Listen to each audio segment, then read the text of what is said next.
The obese girl couldn't afford medicine for her sick mother and got bullied. Then the mountain man did this. The summer of 1822 descended upon Dustvale like a furnace blessing, turning the prairie grass to brittle straw and baking the adobe walls until they cracked like old leather. The town sprawled along a dried creek bed, a collection of weathered buildings that seemed to lean away from the relentless sun. Dust devils danced through the main street, and the only sounds were the occasional whinny of a horse and the rhythmic clang from the blacksmith's forge. Clara Mayfield lived on the forgotten edge of this forgotten town, in a lean-to that her father had built before consumption took him 3 winters past. The structure tilted precariously to one side, its roof a patchwork of salvaged wood and canvas that leaked when the rare rains came. She was a round girl of 22, with kind brown eyes that had seen too much sorrow and hands calloused from work that never seemed to end.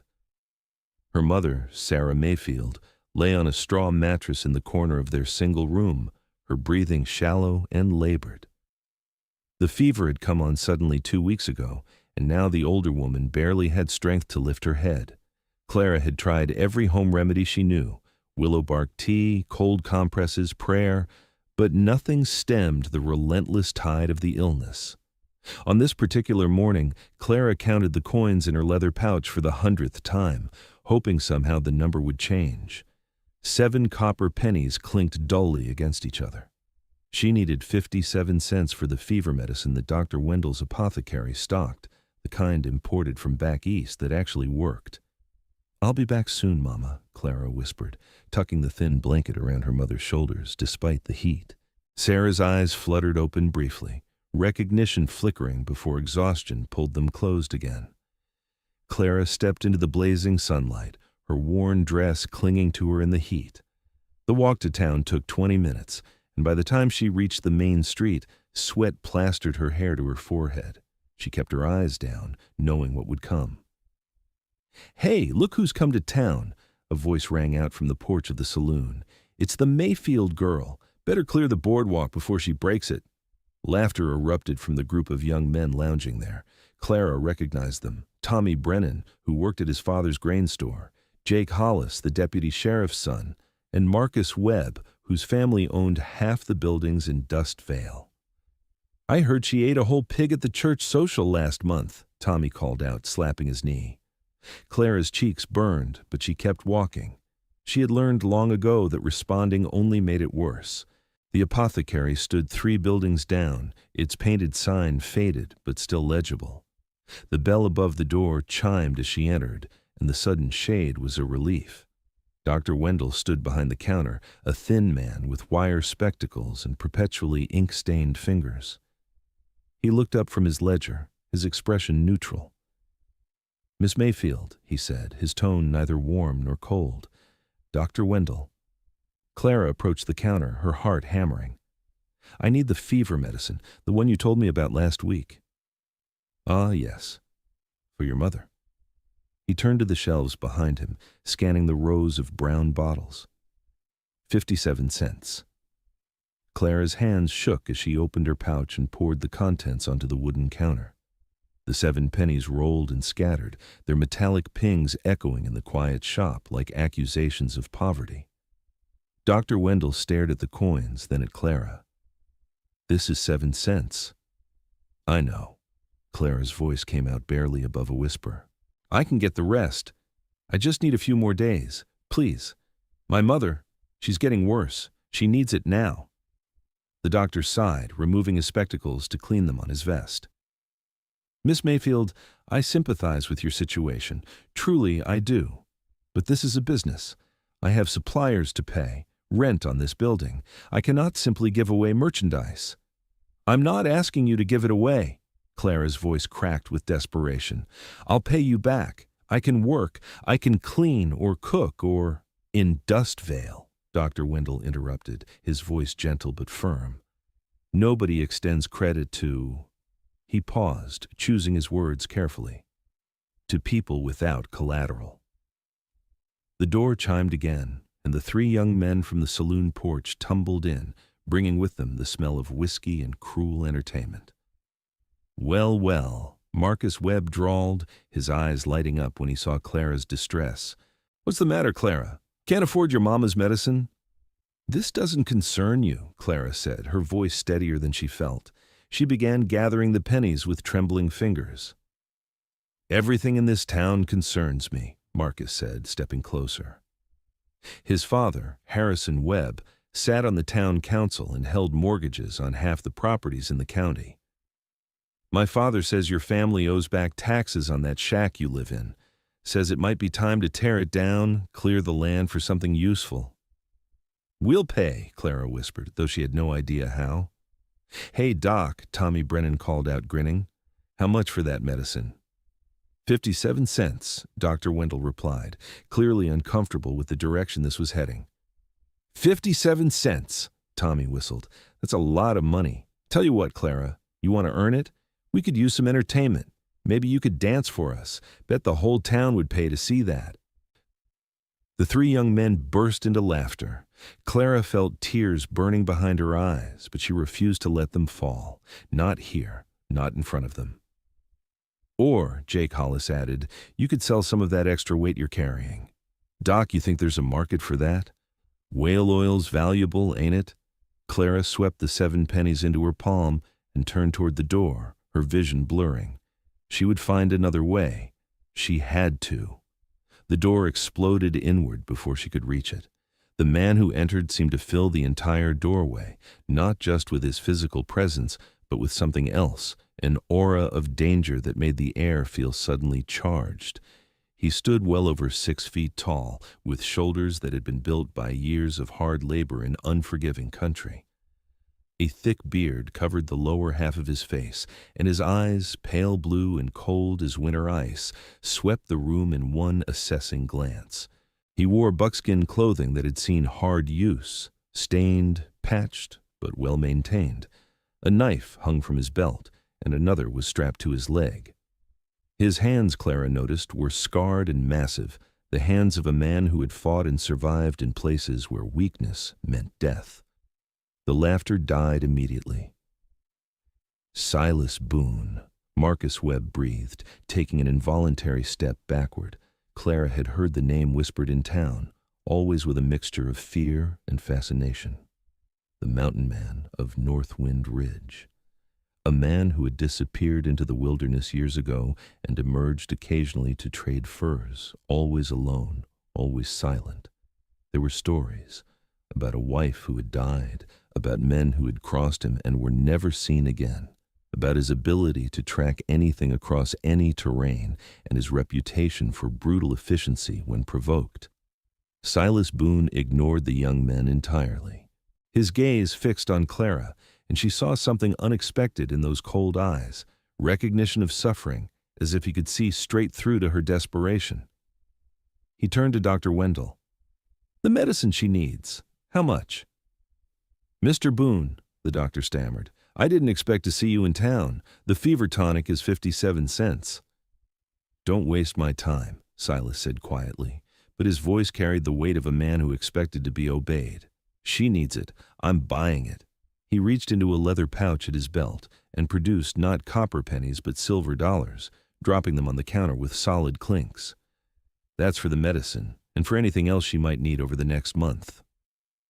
Dr. Wendell stared at the coins, then quickly retrieved the brown bottle from the shelf, along with several other remedies.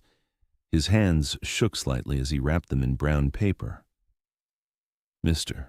Boone, sir, I must say this is very generous." "I'm not doing it for generosity," Silas interrupted. He took the package and held it out to Clara. She reached for it with trembling hands, unable to form words.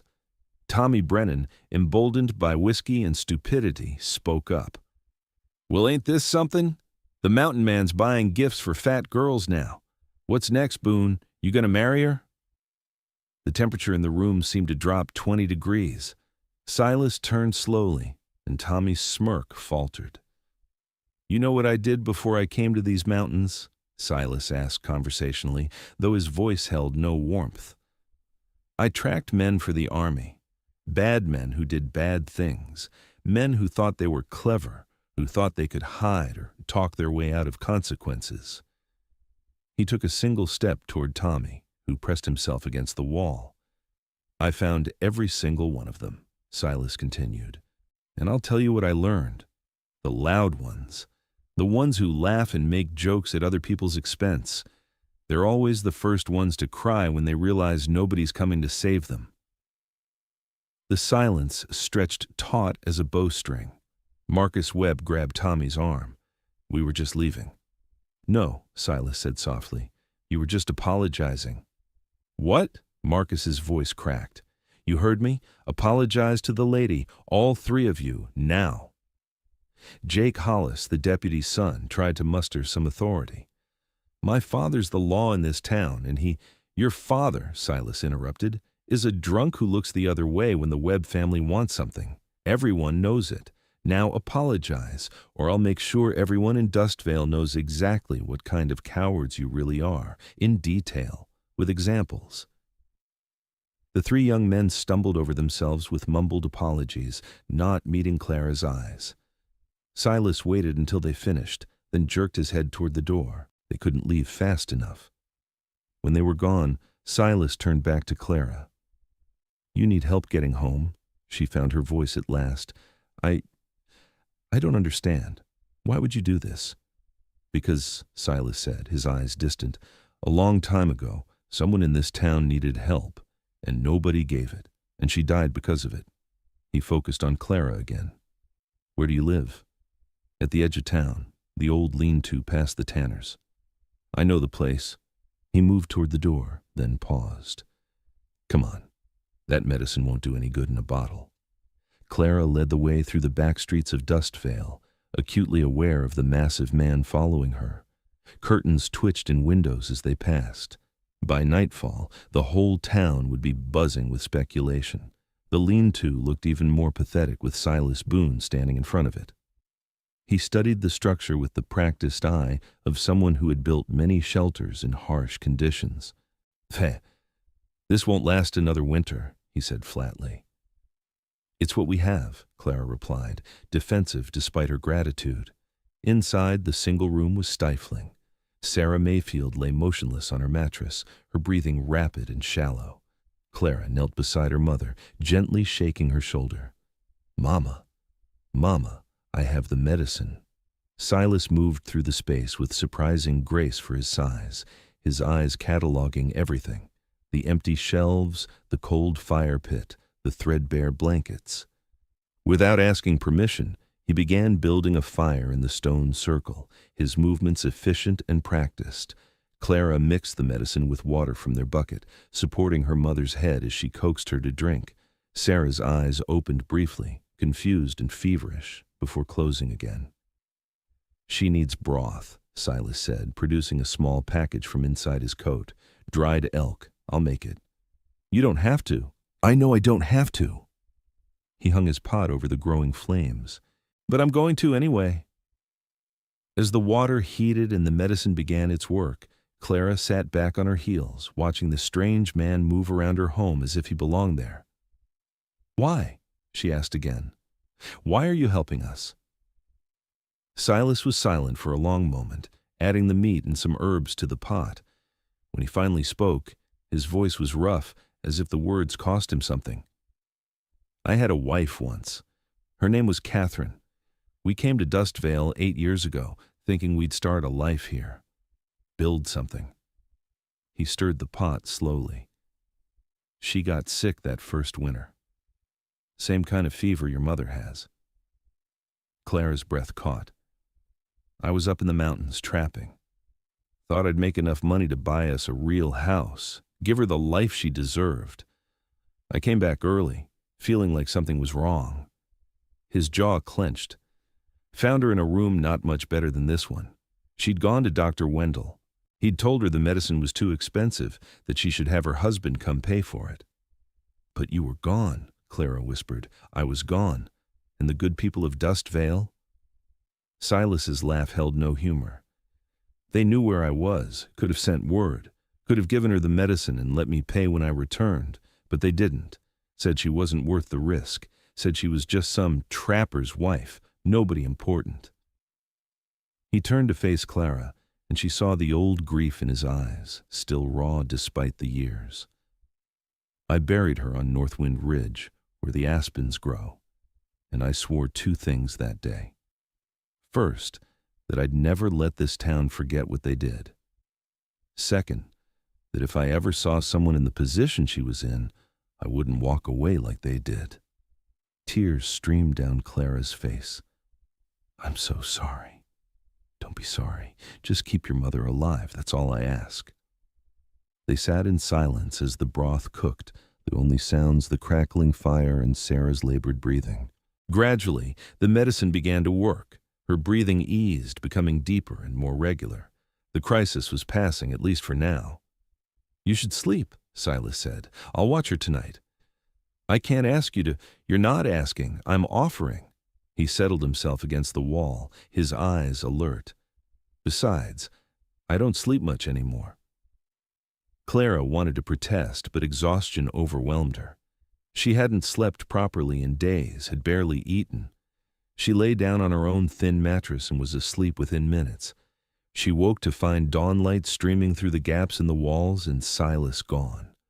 For a moment she wondered if she had dreamed the whole thing.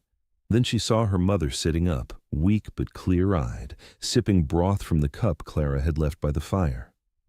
"Mama!" Clara rushed to her side. "There was a man here," Sarah said, her voice raspy but coherent. "A big man with kind eyes. He gave me medicine and broth. Who was he?" "His name is Silas Boone," Clara said. "And I think he might be the best man in Dustvale, even though he doesn't live here anymore." Over the next week, Sarah slowly regained her strength. The fever broke completely on the third day, and by the seventh, she was able to stand and move around the lean-to, though she tired easily. Silas came by twice more, bringing meat and checking on Sarah's progress with the detached efficiency of someone who had seen much sickness in hard country. But the town had not forgotten. If anything, the gossip had intensified. Clara heard the whispers when she went to fetch water, saw the speculative looks, the sneers. "She's got the mountain man wrapped around her finger now," one woman said, not bothering to lower her voice. "Must have offered him something special to get him to come down from his hiding place." "You know what they say about desperate women," another replied. "They'll do anything." Clara ignored them. She had her mother back. That was all that mattered. But Marcus Webb and his friends were not content to let the humiliation they had suffered go unanswered. On the 8th night after Silas had first appeared, Clara woke to the sound of voices outside the lean-to. "You in there, Clara?" Marcus's voice slurred with drink. "We've come to talk." Clara's heart hammered. Her mother stirred on the mattress. "Clara, what's happening?" "Stay quiet, Mama." Clara moved to the door, her hands shaking. Through the gaps in the wood she could see torches, at least 5 or 6 of them.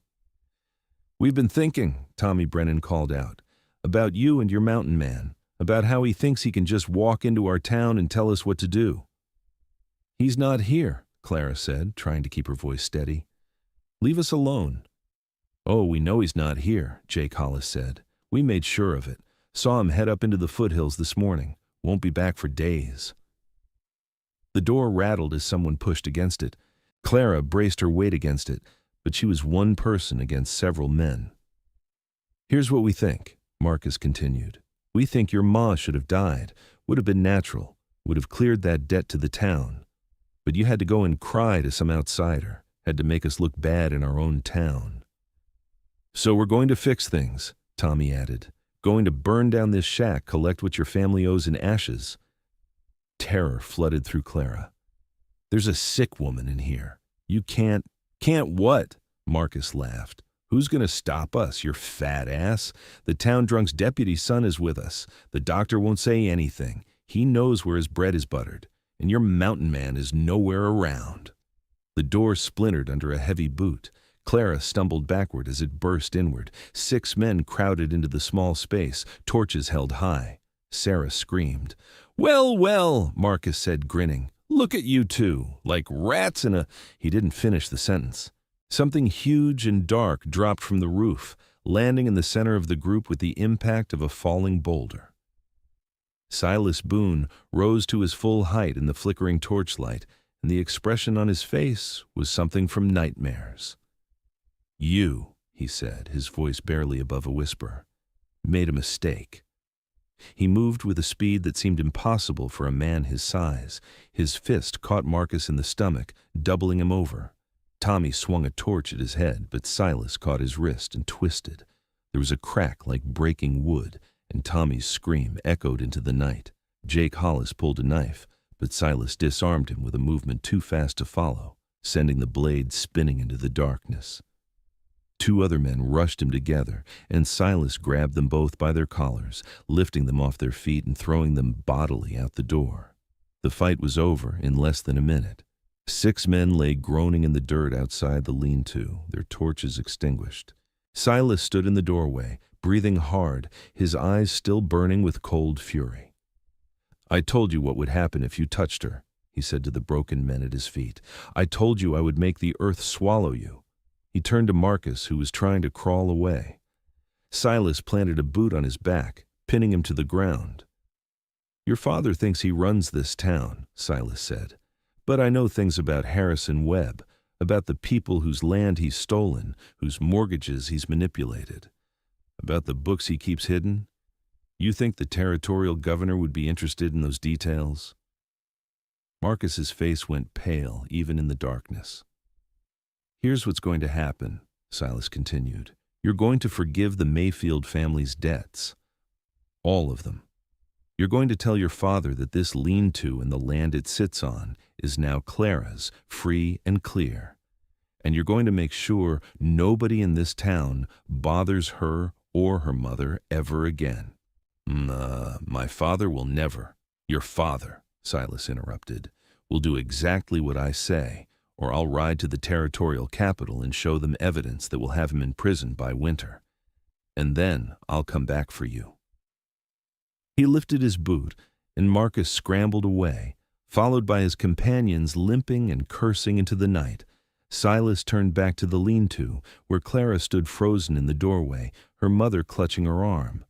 The fury drained from his face, replaced by something gentler. "Are you hurt?" he asked. Clara shook her head mutely.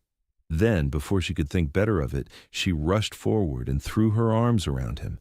He stood rigid for a moment, surprised, before his arms came up to return the embrace. "You saved us," she whispered into his chest. "Again."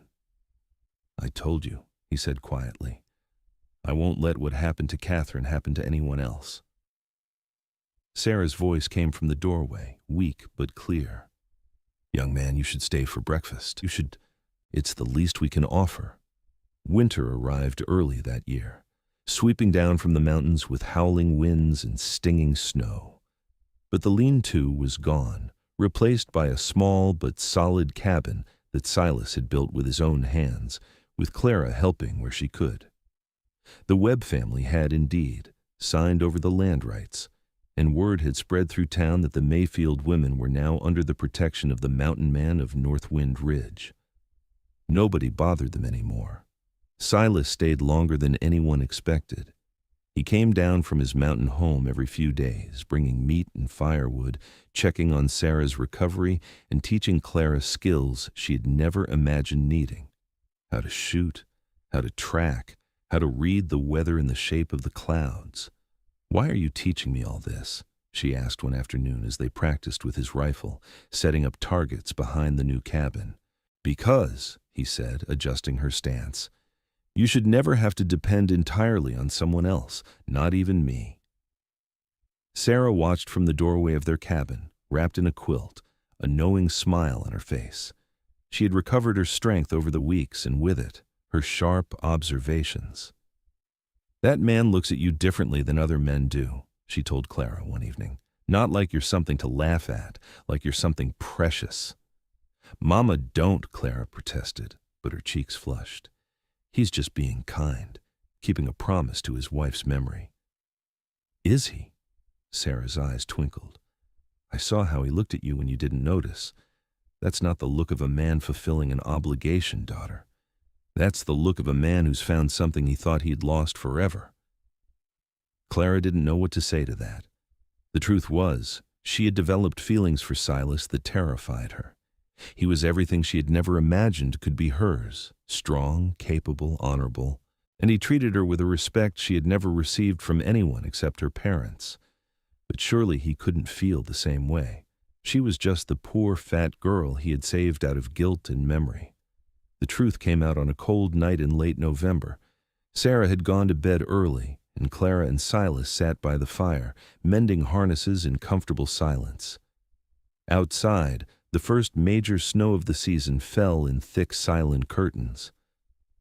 "I should head back up the mountain," Silas said, though he made no move to rise. "The passes will close soon if this keeps up." "You could stay," Clara said softly. Then, bolder, "Mama's well now, the cabin's solid, but She struggled to find the words. "I've gotten used to you being here." Silas set down the leather strap he'd been working on. "Clara, I need to tell you something." Her heart sank. Here it came, the speech about how he'd done his duty, how they'd be fine now, how it was time for him to return to his solitary life. "When I first saw you in that apothecary," he began, "I saw someone in pain, someone being mocked by people too small and cruel to see value in anything that doesn't fit their narrow view of the world. And it reminded me of Catherine, yes. But as I've gotten to know you these past months—" He paused, seeming to struggle with words. This man who usually spoke so plainly and directly. "You're not like Catherine," he finally said. "You're stronger than she was, tougher. Catherine was gentle and soft, and the world broke her. But you—" He met her eyes. "You've been broken at by this world your whole life, and you're still standing, still kind, still hopeful. That's a strength I've rarely seen." Clara's eyes filled with tears. "Silas." "I'm not good with words," he interrupted. "I'm better with actions. So let me ask you something plainly. Come with me. Up to Northwind Ridge. Help me build a real home there, not just a trapper's cabin. Spend the winter with me, and if by spring you decide you want to come back to civilization, I'll understand. But I'm asking, no, I'm hoping, that you'll stay." "What are you saying?" Clara whispered, hardly daring to believe. "I'm saying that somewhere along the way, while I was teaching you to shoot and build and survive, you taught me something more important.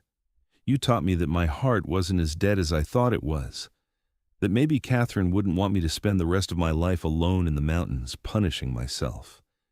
He reached out and took her hand, his scarred and massive, hers work-worn and trembling.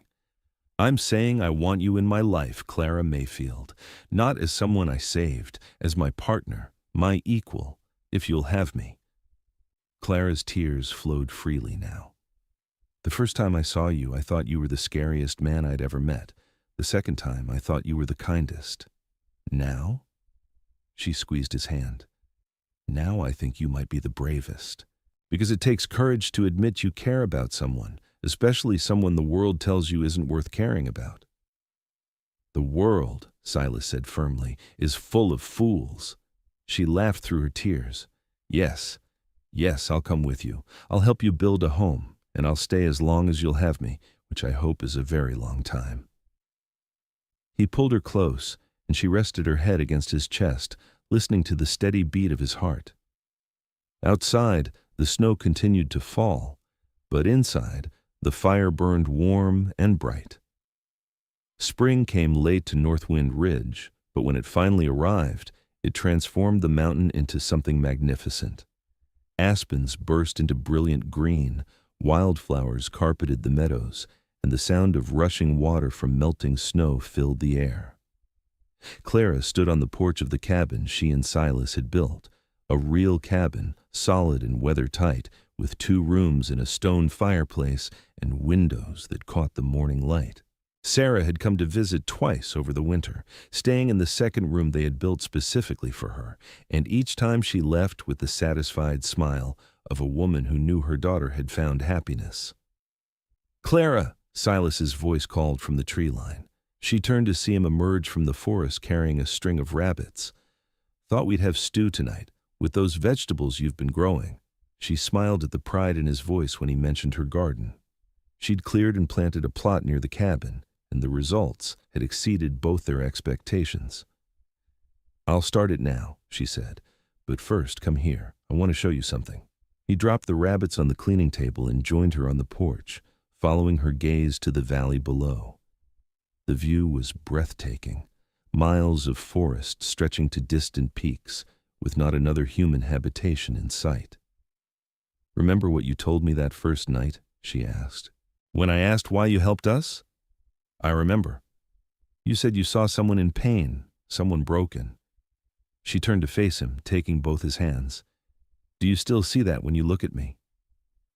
Silas studied her face, tanned from days working outdoors, her eyes bright and clear, her expression confident and content. "No," he said honestly. "Now I see a woman who can outshoot half the trappers I know, who can build a fence straighter than mine, who turns simple ingredients into meals that make me forget every hardship I've ever endured." He smiled, and the expression transformed his usually stern face. "I see the woman who saved me, even though she'll never believe it." "I didn't save you," Clara protested. "Yes, you did. From a life of loneliness and anger and grief, from becoming something bitter and hard. You saved me from myself, Clara, every single day."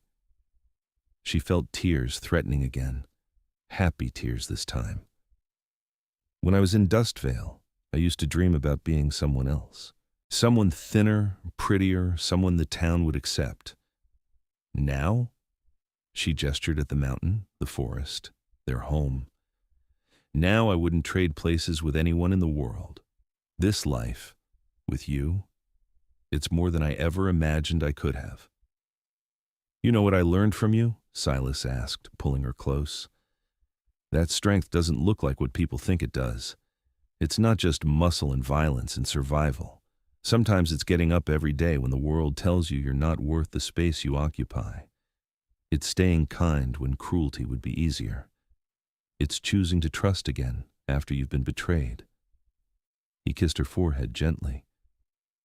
"You're the strongest person I know, Clara, and I fall more in love with you every day." "I love you too," she whispered. "My mountain man." They stood together on the porch, watching the sun rise over the peaks, casting golden light across their corner of the wilderness. Below them, somewhere beyond the valleys and forests, Dustvale went about its small-minded business. But up here, in this place they had carved out together, none of that mattered.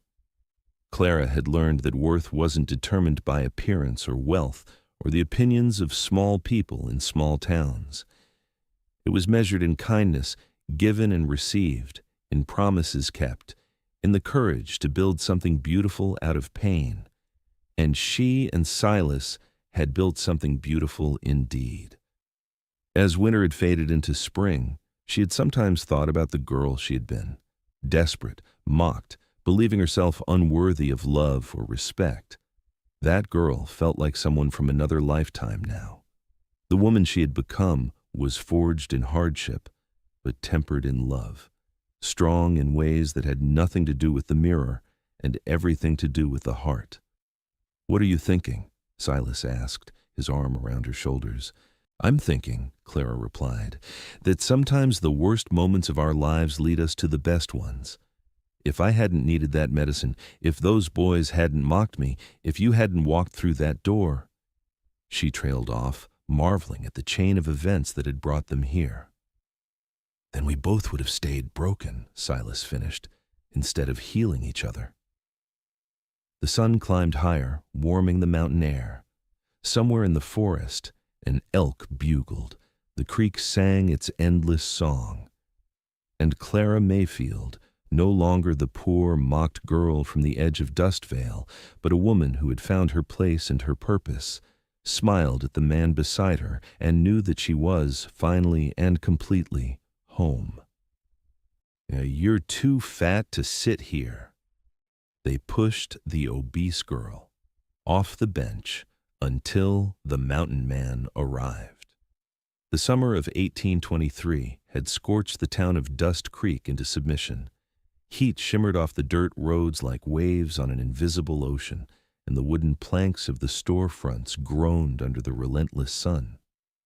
Dust devils spun lazy circles through the main square, picking up tumbleweeds and depositing them against fence posts with careless abandon. In the center of the square stood a row of wooden benches, rough-hewn from pine and worn smooth by countless bodies seeking respite from the day's labor. By noon, these benches became the heart of the town's social life, where miners traded gossip, merchants negotiated deals, and the well-to-do displayed their Sunday finest on any day of the week.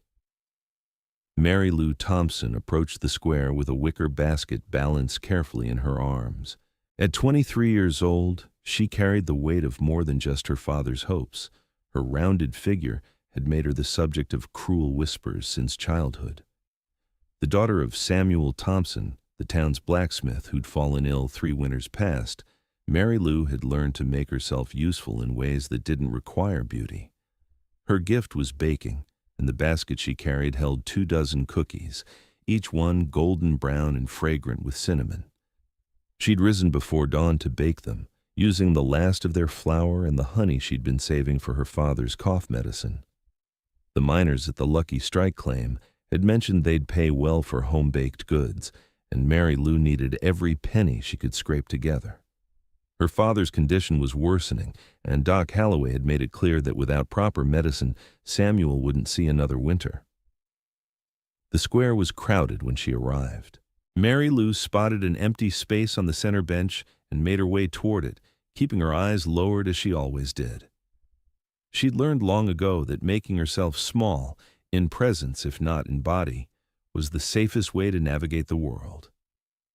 Just as she reached the bench, a voice rang out, sharp and mocking. "Well, well, look what we have here, ladies." Mary Lou's heart sank. She recognized that voice.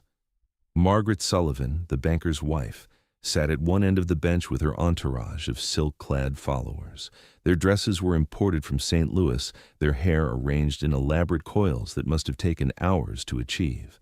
Margaret's face, pretty in a pinch sort of way, twisted into a cruel smile. "Surely you're not planning to sit here, dear," Margaret continued, her voice dripping with false sweetness.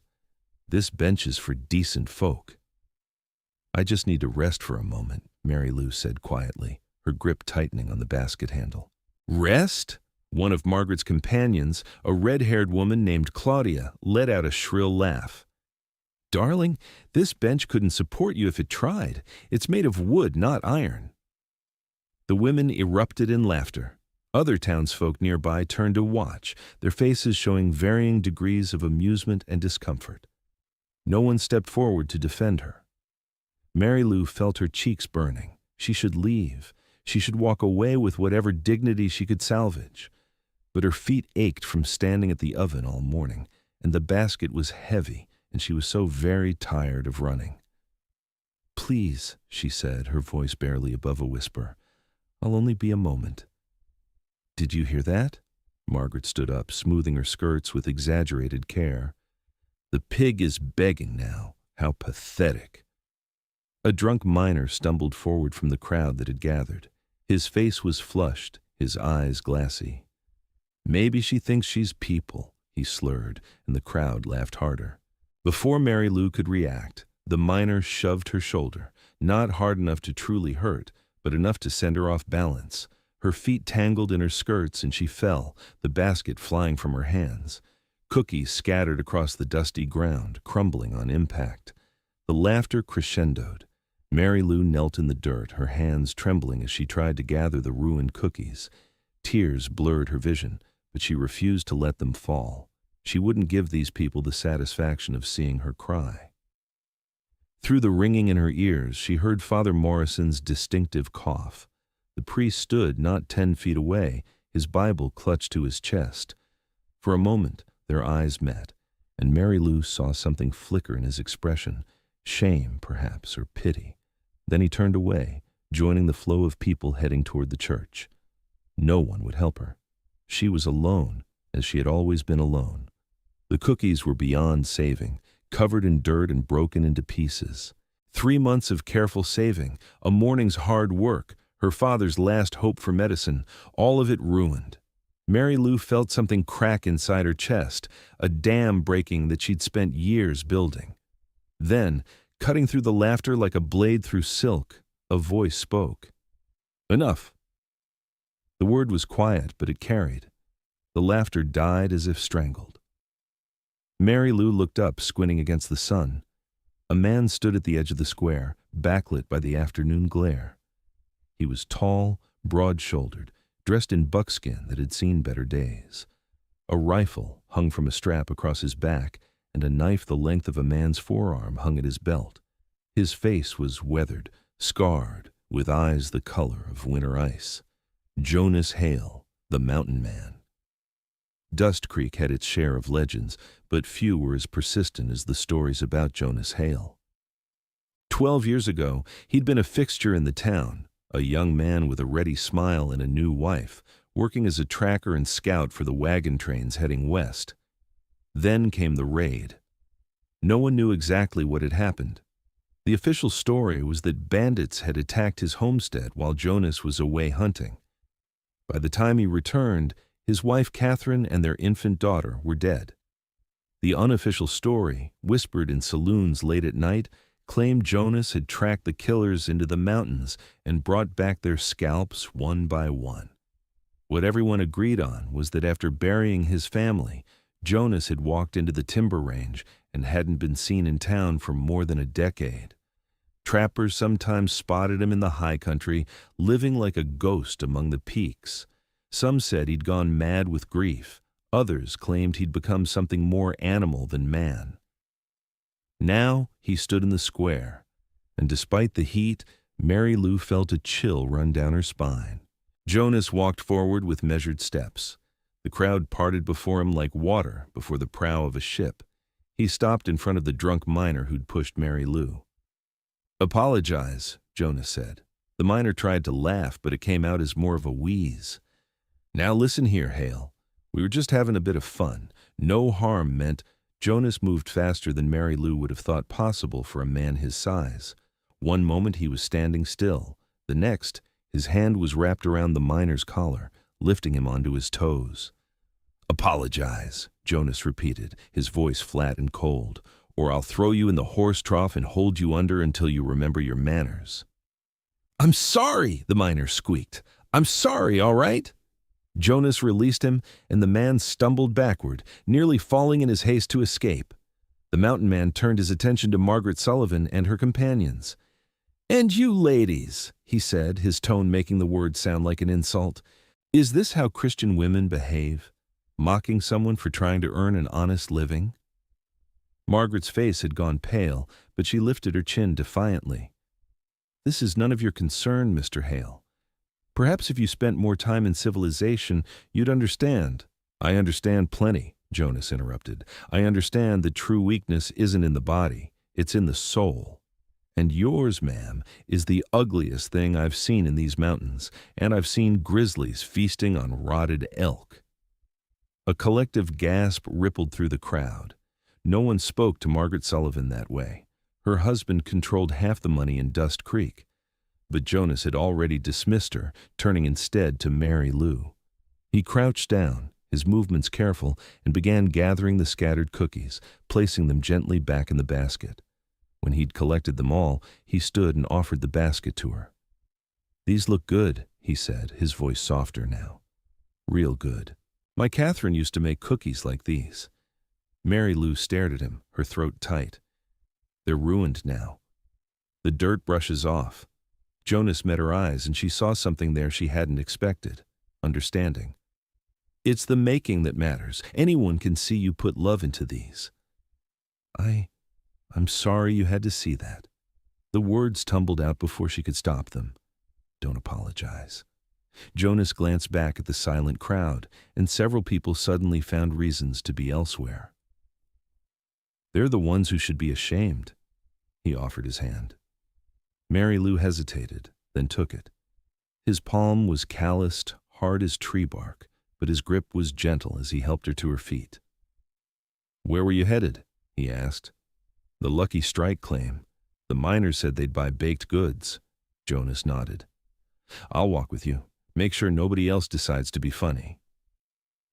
They left the square together, and Mary Lou was acutely aware of the eyes following them. She should have felt humiliated, being escorted like a child who needed protection.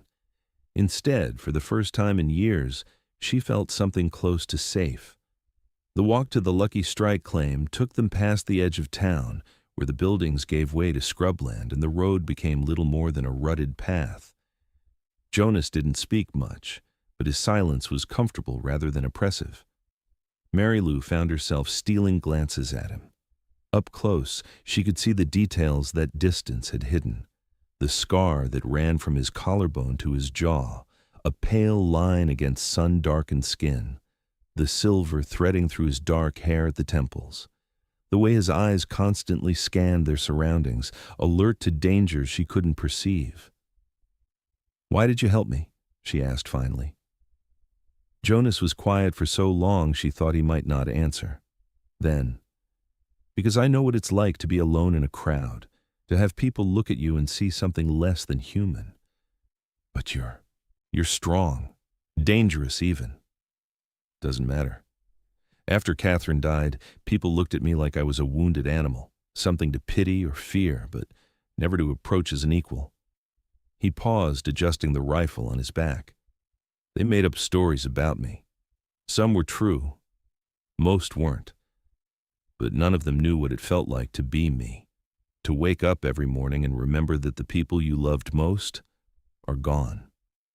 Mary Lou felt tears prickling at her eyes again, but this time they weren't tears of humiliation. "My mother died when I was 10. It's been just me and Papa since then. Samuel Thompson, the blacksmith. You know him? Used to, good man. Heard he took sick. 3 winters ago." Mary Lou shifted the basket to her other arm. "He can't work anymore. That's why I bake. Doc Holloway says he needs medicine, but it costs more than we have." They'd reached the mining camp, a rough collection of tents and lean-tos clustered around the entrance to the claim. The miners were emerging for their midday break, begrimed and exhausted. When they saw Mary Lou's basket, several perked up immediately. "You got cookies, miss?" one called. "Fresh baked this morning," she replied, trying to inject confidence into her voice. 2 bits for 3. The miners descended on her like locusts, passing coins into her hand and grabbing cookies with dirt-stained fingers. In minutes, the basket was empty, and Mary Lou's purse was heavier than it had been in months. "These are damn good," one grizzled prospector said around a mouthful of crumbs. "You come back next week, hear?" "I will," Mary Lou promised, a smile breaking across her face for the first time that day. Jonas walked her back to town as the sun began its descent toward the western peaks. At the edge of Dust Creek, where the road forked toward the modest cottage she shared with her father, he stopped. "Thank you," Mary Lou said, "for everything." "No need for thanks. Will I see you again?" Jonas looked at the mountains, their peaks painted gold by the setting sun. "Maybe. I don't come to town much." He turned to leave, then hesitated. From a pouch at his belt, he pulled a small leather sack and pressed it into her hand. "What's this?" "Gold dust. Not much, but it should help with your father's medicine." "I can't accept this." "Yes, you can." His tone left no room for argument. "Consider it payment in advance." "For what?" "Next week, when you bake again, save me a 6 cookies. I'll come by to collect them." Before she could respond, he was walking away, his long strides carrying him quickly into the gathering dusk. Mary Lou stood there, the sack of gold dust heavy in her palm, and felt something warm unfurling in her chest. Hope, perhaps, or the beginning of something even more precious. True to his word, Jonas appeared the following week just as Mary Lou was pulling a fresh batch of cookies from the oven. He didn't knock, just pushed open the door and stood in the doorway, filling it with his presence. "Smells good," he said. Mary Lou wiped flour from her hands, trying to ignore the way her heart had jumped at his arrival. "They're almost cool enough to pack." He stepped inside, ducking to avoid the low door frame.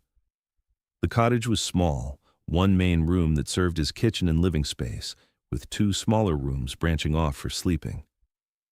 Samuel Thompson sat in a chair near the window, a quilt draped over his lap despite the heat. The blacksmith had been a powerful man once, but illness had whittled him down to skin and bone.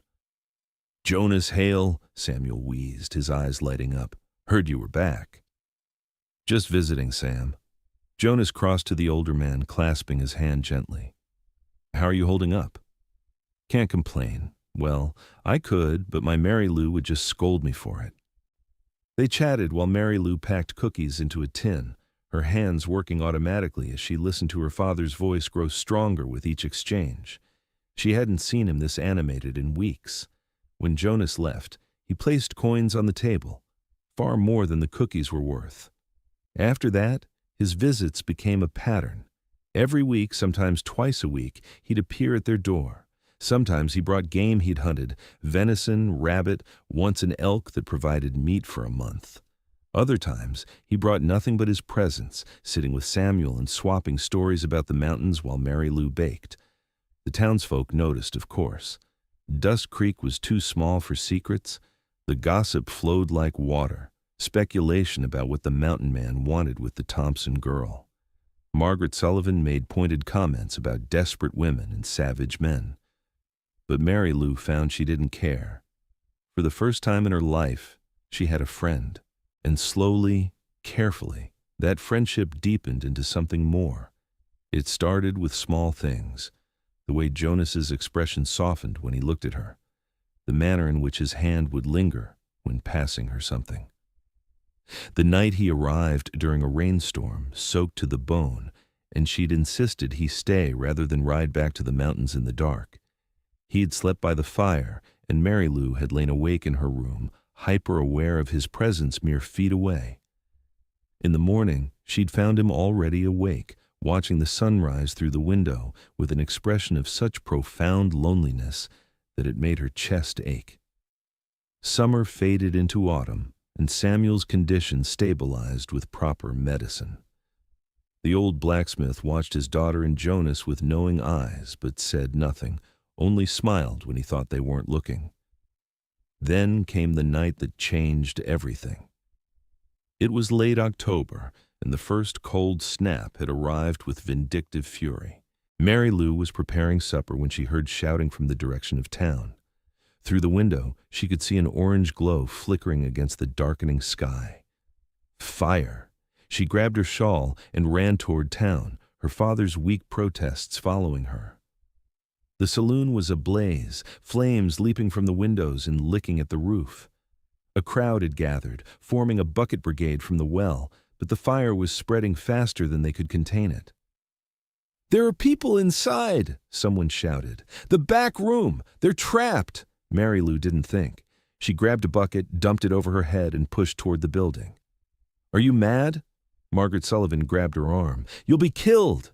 Mary Lou shook her off and plunged through the door. The smoke was suffocating, thick and black, searing her lungs with each breath. She dropped low, crawling across the floor toward the back room. Through the roar of flames, she could hear coughing, crying. The back room door was jammed.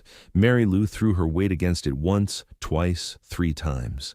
It burst open, revealing half a dozen people huddled in the corner, including Margaret's young son and 2 of the women who'd mocked her in the square.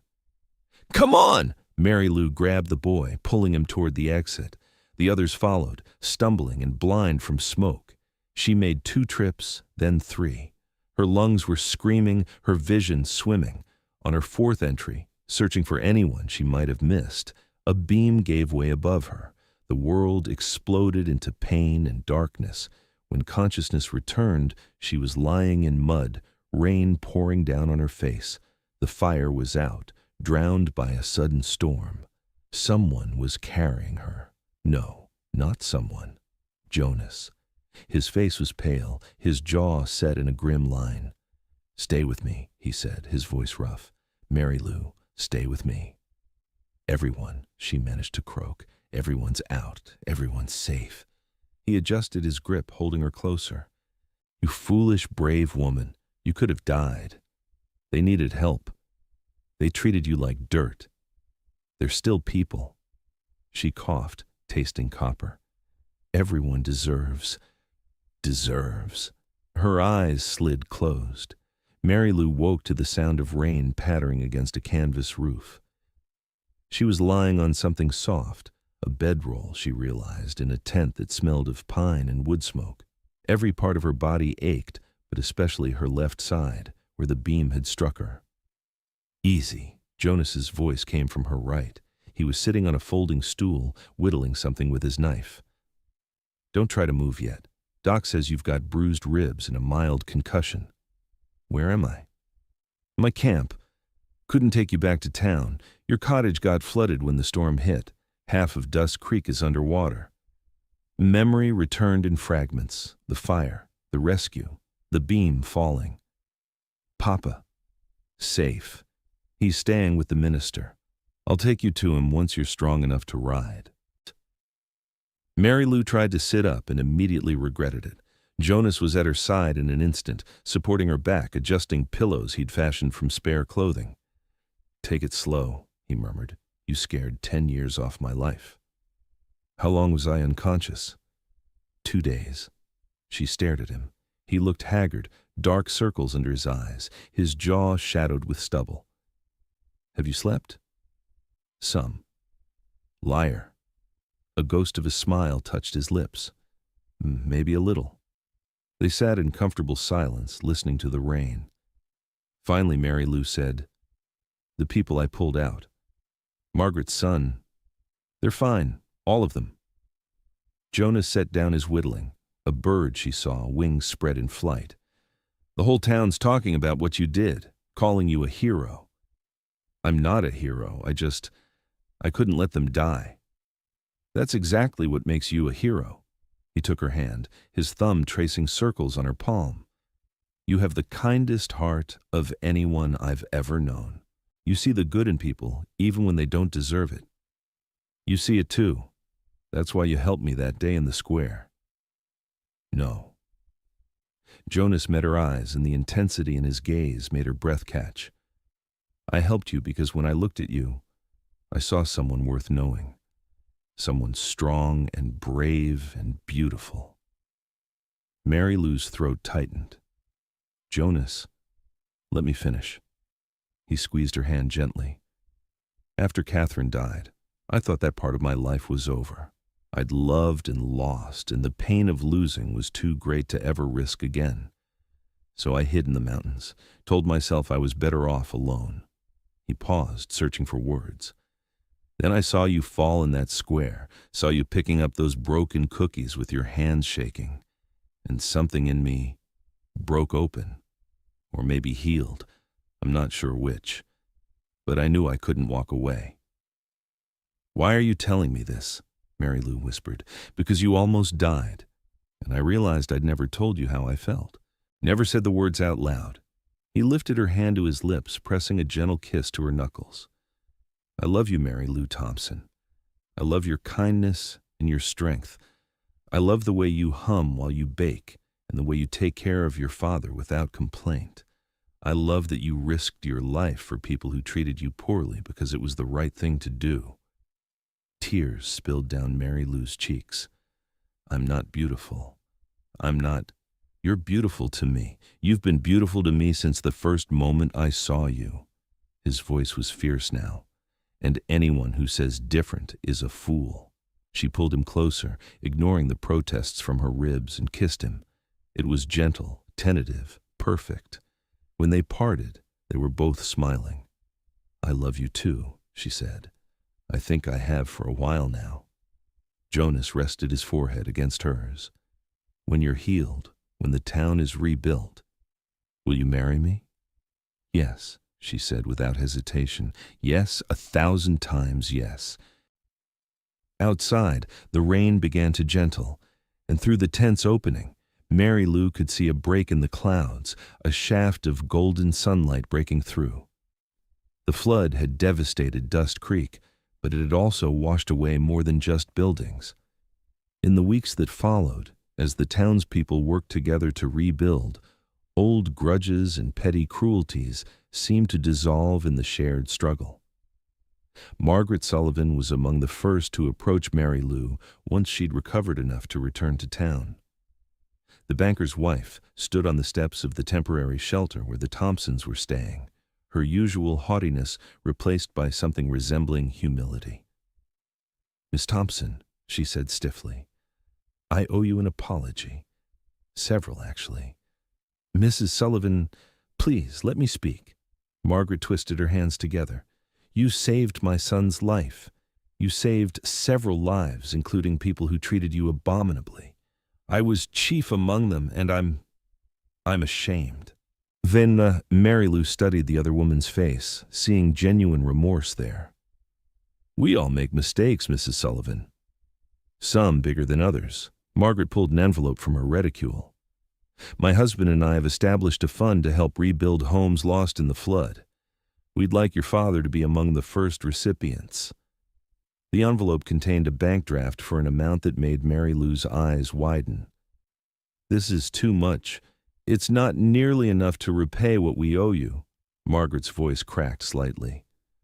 "My boy is alive because of you. Please, accept it." Mary Lou did, and in the months that followed, other apologies came. The women who'd laughed at her in the square now greeted her warmly. The drunk miner who'd shoved her, now sober after the town's whiskey supply was destroyed in the flood, helped Jonas build a new cottage for the Thompsons, larger and sturdier than the old one. The new house stood at the edge of town, where the mountains began their steady climb toward the sky. It had a proper kitchen with a stone oven, a bedroom for Samuel, and a loft that Jonas insisted on building for the future. They were married on a crisp December morning, with half the town in attendance. Father Morrison performed the ceremony in the newly rebuilt church, his voice solemn as he pronounced them husband and wife. When Jonas kissed his bride, the congregation erupted in applause. The celebration lasted into the evening, with music and dancing and more food than anyone had seen since before the flood. Samuel Thompson, looking healthier than he had in years, played his fiddle while couples spun across the floor. Even Margaret Sullivan danced, her usual stern expression softened by genuine joy. As the stars emerged overhead, Jonas and Mary Lou slipped away from the party, walking hand in hand toward their new home. Light from the windows spilled across the porch, warm and welcoming. "Happy?" Jonas asked. Mary Lou leaned against him, contentment settling over her like a warm blanket. "More than I ever thought possible." They stood together in the darkness, listening to the distant sound of music and laughter drifting up from town, and Mary Lou thought about the girl she'd been, frightened, lonely, convinced she'd never be worthy of love. That girl seemed like a stranger now. "Thank you," she said softly. Jonas tilted her chin up, his eyes questioning. "For seeing me," she explained, "for seeing past what everyone else saw to who I really was." "You made it easy," he replied. "You've always been extraordinary, Mary Lou. I just had the good sense to notice." They kissed, and the world narrowed to just the two of them, two souls who'd found each other in the wilderness and chosen to build something beautiful together. Spring arrived with an explosion of wildflowers carpeting the meadows around Dust Creek. Mary Lou's bakery, a small addition Jonas had built onto their cottage, was thriving, with orders coming in from as far as the territorial capital.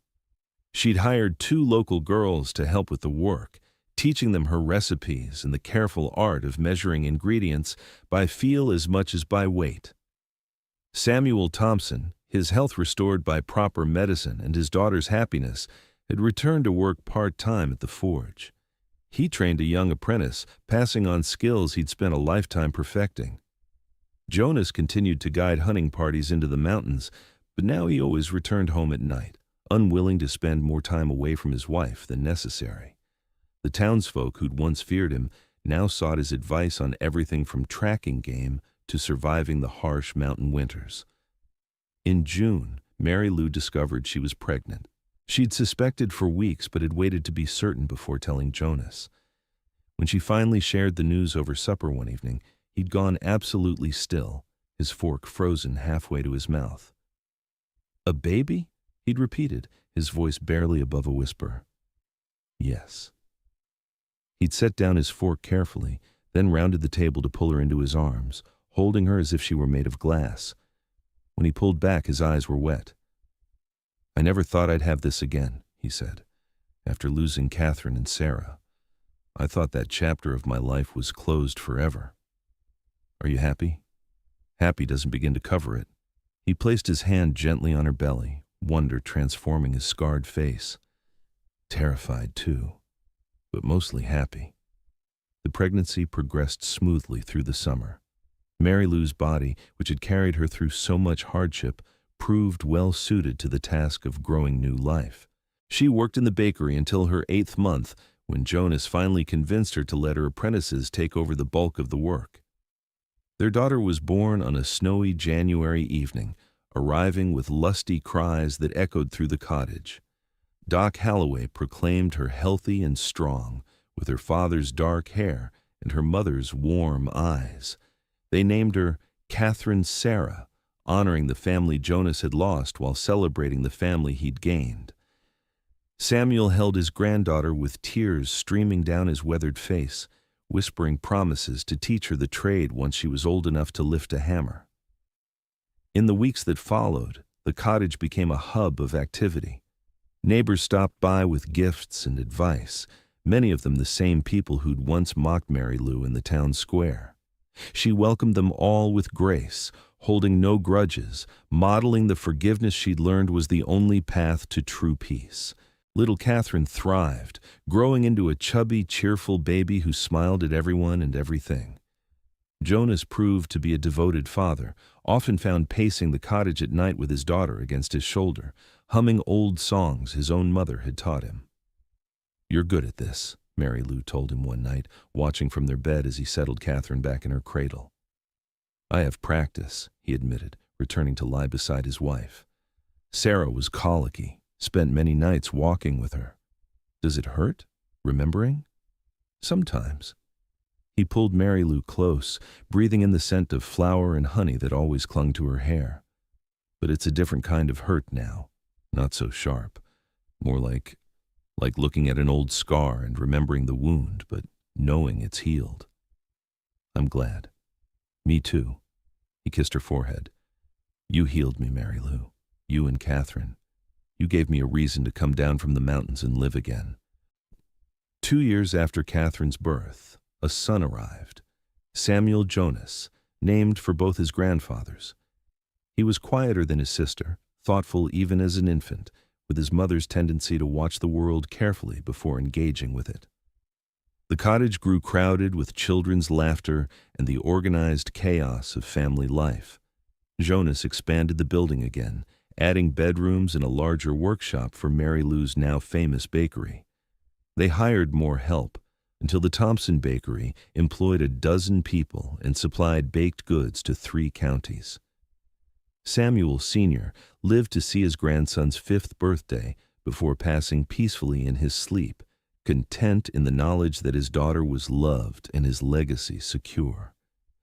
The entire town attended his funeral, a testament to how much Dust Creek had changed, or perhaps how much its people had allowed themselves to be seen truly.